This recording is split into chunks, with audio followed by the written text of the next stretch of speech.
Ngayon naman, magluluto tayo ng maha blanca. Yung ating mga ingredients. Dalawang kukumama. Ito yung ating kukumama na ilagay na natin eh.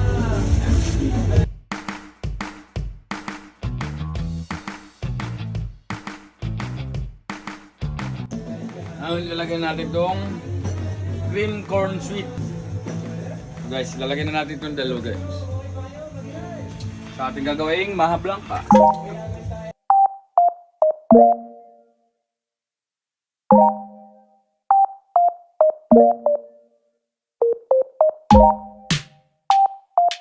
Sugar guys na natin ilalagay. Bawasan pa natin yan.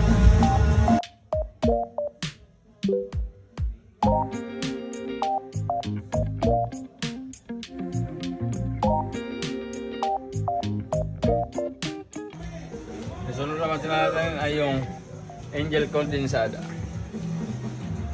Yeah. Guys, mimikos-mikos na ang inyong si Papi Ronnie. Papi.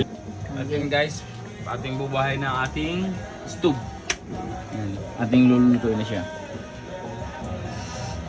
At mamaya guys, makikita nyo, magiging isang ganap na maha blanca na siya. Pag kumukulo na siya guys ng todo, saka natin lalako yung ating cornstarch sa ating gagawang maha blanca. At para sa marap guys, ito ang ating secret ingredients. Binuro. Binurong maha blanca? Yung maha blanca.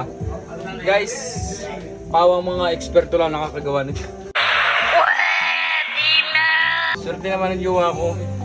May pogi ng jowa, masarap pa magluto. Swerte mo naman po Ate Aira. Pag hindi masarap, ay babalik kita sa pinanggalingan. So, sa Aira, pag natikman mo itong aking maha blanca, limot mo ang pinanggalingan mo.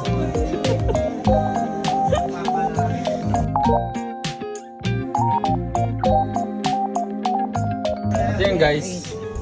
So, pili natin siyang ilagay yung ating cornstarch with ibab.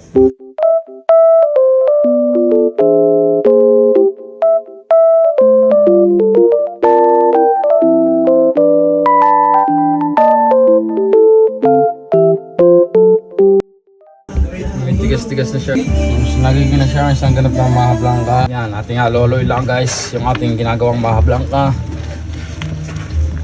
Sarap. Yan. Swerte naman talaga ng tita Aira nyo. May pugi ng jowa. Masarap ang magluto. Package ba? Much later.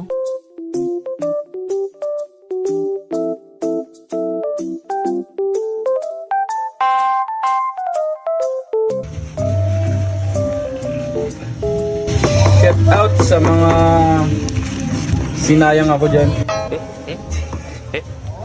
Ano? Joke lang.